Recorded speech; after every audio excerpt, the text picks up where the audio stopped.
70 foot এই কুয়োটিতে একটি প্রাণী আটকা পড়ে যায় এবং গ্রামবাসীরা এটিকে বাঁচানোর অনেক বেশি চেষ্টা করে, কিন্তু তারা ব্যর্থ হয় এবং এর জন্য তাদের একটি উদ্ধারকারী দলকে খবর দেয়। উদ্ধারকারী দলরা এখানে এসে এটিকে পর্যবেক্ষণ করে এবং বিভিন্ন পদক্ষেপের মাধ্যমে সেটিকে বের করার অনেক চেষ্টা করে, কিন্তু পানিটি তাদের নাগালে আসছিল না। তাই তারা অন্য কিছু ভাবে এবং অন্য কিছু করার চিন্তা ভাবনা করে।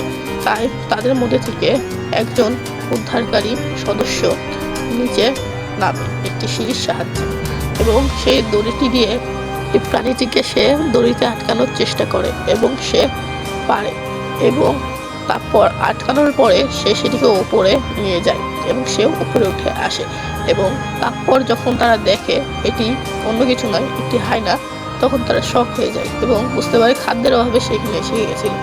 তো তারপর তারা এটিকে ছেড়ে দেয় এবং এটি নিজের গন্তব্যে চলে যায়।